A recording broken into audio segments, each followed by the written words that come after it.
Саламатсыздарбы, урматтуу көрүүчүлөр. Биздин кезектеги чыгарылышыбыз сиздердин назарыңыздарда жүрөктөн чыккан сырлар деп. Биз албетте уникалдуу инсандарды бул чыгарылышка чакырып турабыз. Ал эми бүгүнкү көрсөтүүбүздүн дагы коногу өзгөчө инсан. Медиков багбанчылар коомунда төрага болуп 13 жыл эмгектенген. 2016 жылдан бери взлетная айылында айыл башчы болуп иштеп, ушул күнгө чейин иштеп келет. Быйылкы 4-чү элдик курултайдын делегаты, аэропортто аткыч, орусча айтканда стрелок болуп 23 жыл эмгектенген. Бүгүнкү күндө пенсионер биздин коногубуз Акматжанов Абдыкалык Нурпазылович. Саламатсызбы? Саламатсыз. Абдыкалык байке, ден соолугуңуз жакшыбы? Жакшы жүрөсүзбү? Мынакей биздин бүгүнкү чыгарылышка конок болуп келип калдыңыз. Сизди биз өзгөчө инсан катары, өтө патриот инсан катары жакшы тааныйбыз. Эми алгач эле суроом ушундай болсун. Взлетная айылында айыл башчы болуп эмгектенип келатасыз. Ошол жумуш мындайча айтканда бааланбаган, баркталбаган жумуш, бирок аябай жашоочулардын көйгөйүн чечкен бир өтө бийиктеги жумуш деп айтылат да. Ошого көз карашыңыз кандай? Сиз үчүн ошол жумуш өзүңүзгө жагабы? Мына бир нече жылдан бери эмгектенип келатыпсыз. Мурда Медиков дачасында председатель болуп жүргөнүмө байланыштуу, анан бул взлетная айылына үй куруп келдим да. Ал жердеги эме айыл башы баягы карыганына байланыштуу, жашына байланыштуу, ден соолугуна байланыштуу өткөзүп бергени адам издеп турушкан экен элдер. Анан кийин мен ошол жерге көчүп баргандан кийин сиз эми председатель болуп иштегенсиз, сизде тажрыйба бар. Анан ушул айылга дагы айыл башчы болуп бериңиз деп шайлашканда. Анан ошондон бери иштеп келатабыз. Эми колдон келишинче мындай көзгө көрүнүп анда айта турган деле иш жок, бирок ошол элдин көйгөйүн чечип, элдер ыраазы эле болуп жүрүшөт. Ошол элдин көйгөйүн чечкениңиз бул ошол көзгө көрүнгөн жумуш да. Жаңы эле айтып өткөндөй, бекер иштейсиздер. Өзүңүздөр үчүн эмес. Ошол эл үчүн чуркап, өзүңөрдүн жаныңарда чөнтөгүңөрдөн акча чыгарып, ошол көйгөйдү чечиш үчүн шаардын бир бурчунан бир бурчуна чейин барган күндөрүңүздөр бар да, билебиз. Бирок ошону айтып атам да, бааланбаган, баркталбаган, бирок аябай элге керектүү жумуш, өтө керектүү инсансыздар да.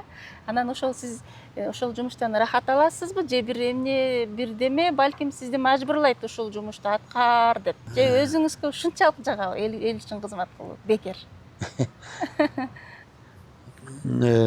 Кандай десем,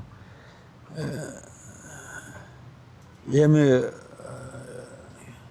конечно баягы элдин муктаждыгын канааттандырып, элге жардам берсең, кичине көңүлүң ачылып, өзүнчө жакшы болуп калат. Анан кийин баягы кыйналган күндөр дагы болду, ар түрдүү күндөр болот.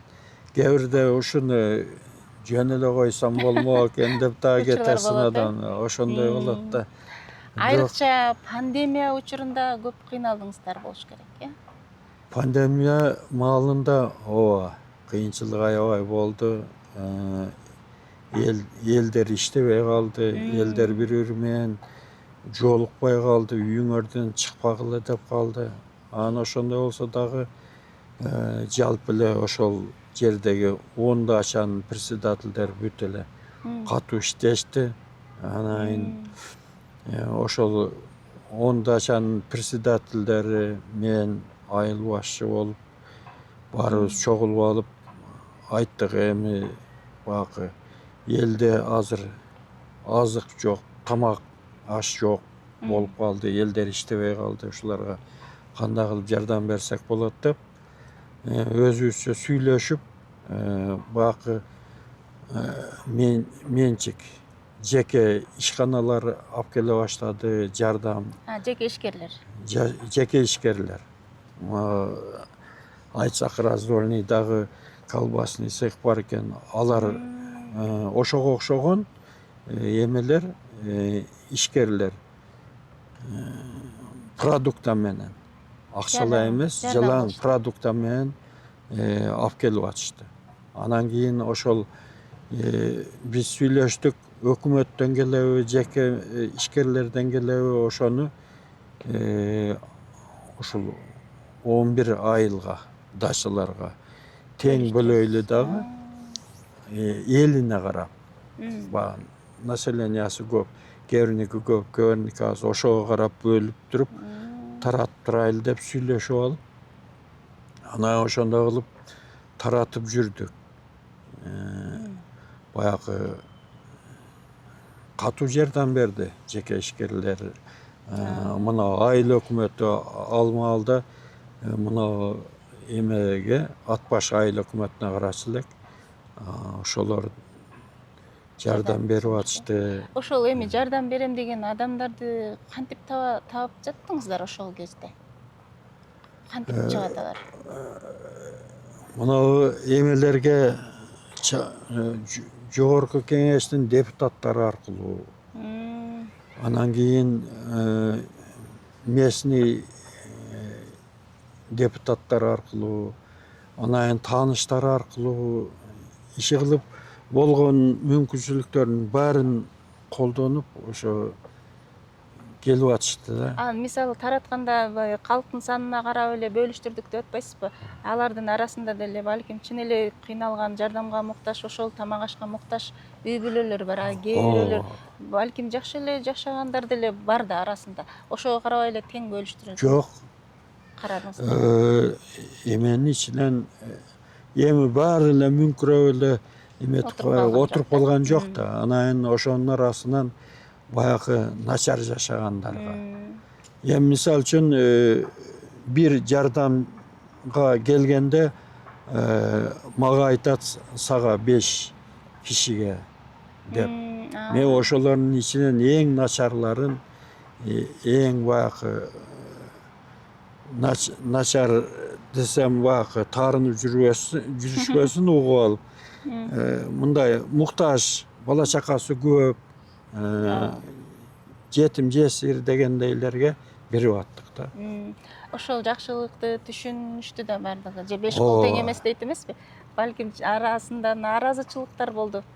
Болбой койбойт болуш керек мындай жумуштар. Эми кээ бирлерине барсаң рахмат, эмелерге, спонсорлорго баягы берип аткан адамдарга Кудайым берсин дейт. Кээ бирлери муну силер толук эле алып келдиңерби, же жарымын үйүңөргө катып койдуңарбы дегендер да бар. Чын эле да. Ошондой да. Бирок ошол кыйынчылыктарга карабай сиз дагы деле ошол жолдо келип эмгектенип атасыз да. Эми азыр бул өтө бир патриот инсан экендигиңизди көрсөтүп турат. Азыр кандай? Азыр эми андай кыйынчылыктар, мүчүлүштөр жок. Жок эле азыр. Анан кийин мына эмелерге баягы социальный жардам бере турган эмелер бар го. Эмтуулар, анан акимчиликтер, мэрия, ошолор баягы айылдарга деп бөлүнгөн балдарга, карыларга, анан баягы колунда жок муктаждарга деп азыр деле бөлүп берип атат. Ошолорду аз-аздан берип коюп атабыз, бергендерин алып келип. Анан сиз ушул жумушуңузга балдарыңыз, кыздарыңыз каршылык кылышпайбы? Ата жөн эле отурчу деп мисалы. Же тескерисинче сыймыктанышабы? Менин атам ушундай деп да? Бир тарабы баягы эме сыймыктанып дагы Mına neverelerim var, neverelerim de aşağı sıymıktanıp kalat. Ma çoğ atam şintip dep. Ошол өзү бакыт да. О. Канча небереңиз бар? Канча балаңыз бар, канча кызыңыз бар? 2 uul 2 kızım var. М. Anayın 14 neverem var. Кандай бактылуу чоң атасыз? 4 2 uul 2 kızım var. Üylөнгөн, жайланган, бала чакасы бар. Ушундай бактылуу чоң ата, бактылуу тай ата бала кезинде кандай болду экен? Өзүңүздүн балалык кезиңизге бир кайтып барып келели. Балким шок болгонсуз, балким жоош, балким ошондо эле бир өзгөчө окуучу болгонсуз. Өзгөчө деле эмес болчумун, баягы эме шок болчумун. Ортоло окучумун. Анан кийин күндө ата-энелерден жалып келет. Кызым уруп коюптур, балам уруп коюптур деп. Анда өтө эле шок болгон экенсиз да? Шок болуп. Анан 8-классты бүткөндөн кийин негедир эметип өзүмөн өзүм эле Токтолуп калдыңыз. токтолуп калдым да. Элдин баары таң калат. Баягы жинде адам болуп калыптыр го деп. Анан кайсы жакка окудуңуз? Анан кийин 8-классты бүтүп эле өзү 1-класска Титов атындагы орто мектепке барганмын. Ал орто мектеп жарымы өзбек класс, жарымы кыргызча болчу да. Аерде өзбектер да окуйт эле, бөлөк окуйт эле, кыргыздар бөлөк окуйт эле. 1-класска барганда мындай 2 катар, 1 класста эле 2 катар парта бар эле. 10 окуучу 3-класстыкы 10 1 класста? 1 класста. 1 класста 3 класс, 1 класс чогуу окуйт. 1 класс чогуу окуйт. Кандай болчу эле? Анан жазгыла 3-класста аларга заданияны берип, түшүндүрүп, анан эмсилер деп бизге түшүндүрүп, ошентип. Бир мугалим. Бир мугалим. Балки мугалим жетишпегенден ошондой болду. Балдар жетишпесе керек. Окуучулар аз болгон үчүн. Мынау мен Өзгөн районунан болом да. Өзгөн районунда шаарда ошол маалда эме экен. Кыргыздар аз эле. Сиздин балалык кезиңиздеби? Бизде жалаң райкомдун, исполкомдун, прокурордун, врачтын, милициянын балдары болчу да. Ошон үчүн ошол бакы кандай десем, иштеген кызматкерлердин балдары гана бар экен да ошол маалда. Жөнөкөй жашоочулар болгон эмеспи? Калганы кыргыздар айылдарда жашаганда. Сиз борборду айтып аткан турбайсызбы? Өзгөн шаарында ичинде ошондой болчубуз да. Анан 4-класска барганыбызда анан кийин наркы Бөскө жол, Төлөс, Дүмбулак, түркмөнлөрдөн эмелер келди. Кошулуп анан Ошондо көбөйүп калды. сиздин атаңыз ким болуп иштеген андай? Мен атам милиционер болуп иштеген. Ошон үчүн шаарга келип туруп калганбыз. Өзгөн деп калдыңыз, өзгөн окуясы аябай бир жүрөктө өткөн эсте калды го тарыхта, Ошол боюнча, ошол убакта сиз канча жашта элеңиз? Ошол окуяларды бир аз эскерип кетсеңиз болобу? Эми ошол маалда 30-31 жашта болчумун. Анан кийин бул окуя мен үчүн кокус эле башталып кеткендей болду да. Эртең менен чыгып эмеге автобуска чыгып эмеде ПМКда бригадир болуп иштейт элем. Анан ошол бригадама бак спецовка, кийим ишке кие турган кийим алып берейин деп барып. Кадимки эле күн. Кадимкидей эле күн. Эртең менен саат 9-дардагы ушундай çıktım da avtobusga çıksam hem jönlü elder oturgan. Anayın PMK'ga vardım. Ayerden dile alıp kaytıp geletsem bir kırgız bola aytıp kaldı. Yemede. Belki berde düşpöңүz, үйүңүзгө кетип калыңыз, центрге түшпөңүз деп. Анан Лелин bir мектеби бар эле, Пасөзгөндүн баштала беришинде, ошол жерде иштечиле. Биз экинчи смен элек, биринчи сменде балдар иштеп аткан. Анан ошол жака бардым. Барсам иштешип аткан экен, анан бир аз өткөндөн кийин эле мынтык көтөрүп алып эле өзбектер жүгүрүп жүрөт, мында эле төштө жол бар эле да. Нарака берака жүгүрүп жүрөт. Корктуңузбу? Анан бригадалар иштеп атат. Эми бизге эч ким келип мындай деп деле айткан жок. Анан ары бери жүгүрүп, анан бир өзбек баладан сурадым, эмне болуп атат, басылабы? Өзбек баладанбы? Десем, энди абжиге чыкыяпты деп койду, эми башталып атат дейт да. Анан ошол жерде турдук. Анан берки бригадир балага айттым, кетирбейсиңби, мына балдарың кетир. Мына көрүп атасыңар. Эми күндө болбойт андай. Андай биринчи жолу болуп атат, бирок мынтык көтөрүп жүргөндүн өзү эме да. Жат көрүнүш да. Анан кетирбейсиңби десем, басылып калат да. İşte Макулда анан шопур баланы айттым, мени үйгө дери жеткизип койгула. Наркы Черемушкага чейин. Десем макул деди. Анан ошол жерде мугалим болуп иштеген кыз бар эле. Алар бизге жардамга келип, жардам берчү да стройкаларга. Союз маалында ошондой закон бар эле. Анан бая кызды айттым, жүрүп кеттик. Машинага чыкты, анан салып алып. Болбосо ошол жерде калып кетке дейт, ошол бойдон эле. Студент кызбы? Жо, мугалим кыз. Мугалим кыз. Кызыл Сеңгирден келген мугалим кыз эле. Жалгызбы экен? Бакы өзбек мектептерден дагы мугалимдер келчү. Алар бакы жергиликтүү болгон үчүн алар кетип кала берет да. Ал башка жактан барды да.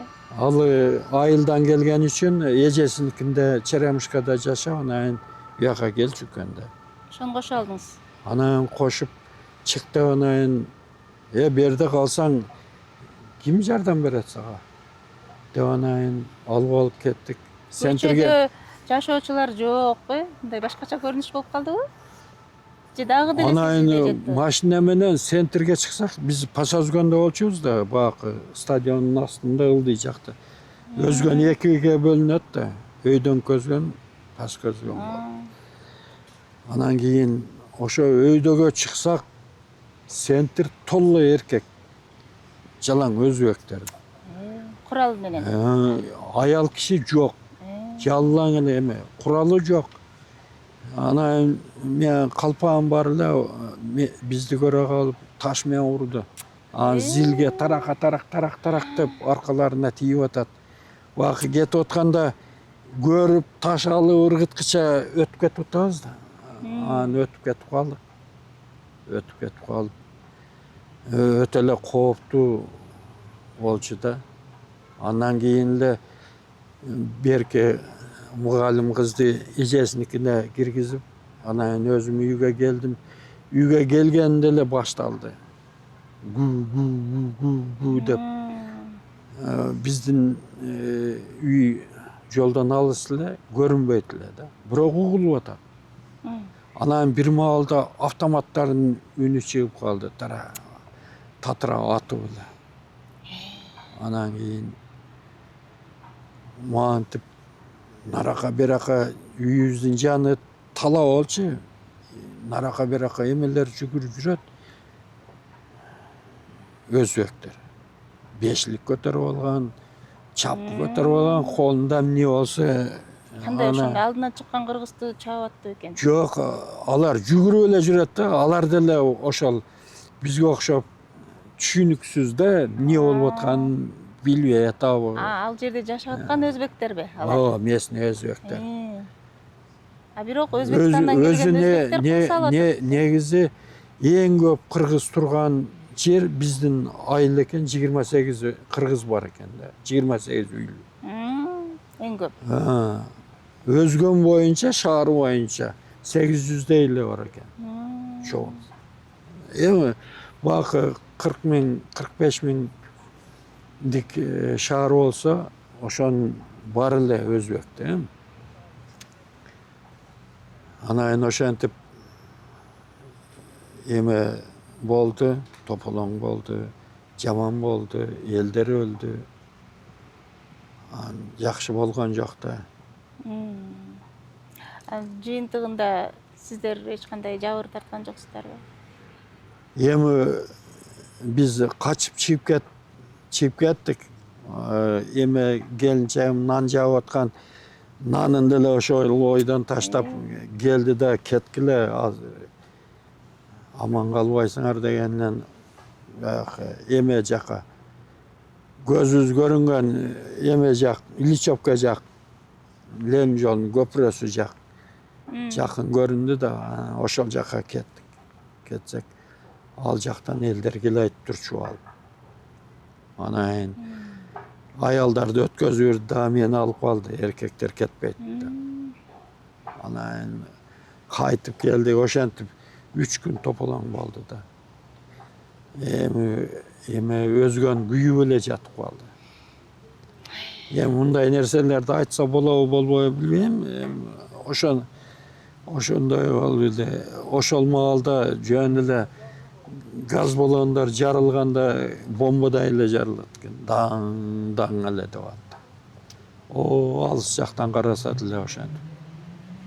Көрүнүп 2-3 күндөн кийин анан солдаттар келип анан мына болуп басып, союз маалы эметип атканда эми бүтүп аткан маал болчу да. Анан кийин магазиндердин баарын тоноп, соношуп, ар бала кылып мына Бишкекте көтөрүп кетти ошондой кылышып. Анан кийин эми тополоң да ошондой да. Эртеси эле карасак, магазинде полкасында эч нерсе жок. Сигарет дагы жок, нан дагы жок. Вообще пустой. Ошодон баштап эле анан кийин мында ачарчылык болуп калды. Эмелер жакшы жашагандар билген жок. Ачар жашагандар эме кылып калды.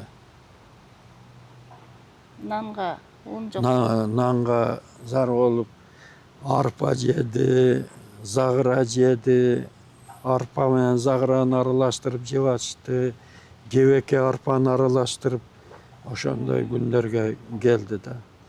Аябай кыйын. Анан картошка жок. Картошканын ордуна баягы алманы арчып ийип, алманы турап тамак кылып ошентип. Картошканын ордуна. Дамы чыкпаса өзүн алдап. Дамы бир кислый эле, кычкыл эле бирдеке болуп калат экен. Эми айла жок, курсак тойгузуш керек. Ошентип айылдарда кыйла эле эме болду. Анан ошентип жүрүп тополоңдордо эметип бүткөндөн кийин эл аябай эле кыйналды. Кантип чыктыңыздар анан ошол ситуациядан? Ар ким ар нерсе. Эми баягы буудайдын башын мынтип сыдырып жеген дагы күндөр болду. Буудайын сыдырып мынтип. Эми Кудай өзү кечирсин го, баягы союз таркап атканда баягы кооператив, совхоз эккен экен буудайды. Анан ошо нан жок, айла жок. Ошону түндөсү барып сыдырып урдап. Анан кийин ун кылып жешип, ошентип атып 1-2 жылда адамдар жашаганды үйрөндү да. Биз баягы Союздун адамдары бир 10 жылдай жүрдүк. Же нар эмес, же бери эмес, эмне кылса болот деп. Анан жаштар үйрөнүп кетти мына эмеге, жашоого. Тириликке аракет кылып. Анан кийин баягы Россияга бармай, Казакстанга бармай, ошол жактан иштеп таап келип, ушул дер барып келип атышат. Ал маалда оор болчу да. Эми андай күндөр болбосун. Ооба, Кудай сактасын эми ал күндөрдү. Бул акыркы ошол пандемия деле бир өтө дүйнөлүк оорулардын бири экен да, биз аны бизге келген кезде ишенбей, башкача абалда болдук да. Чын эле баягы кинолордо көрчү элек үйдөн чыкпай отургандарды, анан өзүбүз деле ошол нерсени башыбыздан өткөрдүк. Мындай согуштарды башыңыздан өткөрүпсүз, пандемияда канча деген адамдарга жардам берипсиз. Бул сиздин жүрөгүңүз бул өтө күчтүү экен. Ошого карабай аябай бир токтоо мүнөз, сууп-сулуу болгон мырза экенсиз. Таң калып отурам. Мисалы, бир кыйынчылыкты башынан өткөргөн адам мындай башкача болуп калышат го. Мисалы, ошондой коркунучту башыңыздан өткөрсөңүз деле сизде бир жакшы да. Сизди эмне сактады? Мисалы, бир өтө ишенген, мисалы, атаңыз болушу мүмкүн жашоодо. Же болбосо ошол эле бала деп жашайсыз, балдарыңыз тирек болду сизге. Ошол ситуацияда мүңкүрөп кетпегенге. Сөзсүз бу жерде баягы ата-энемдин эмеси чоң роль. Неге дегенде азыркы балдар 20 жашында, 25 жашка чейин машинелүү, үйлүү болуп, анан үйлөнүп атпайбы?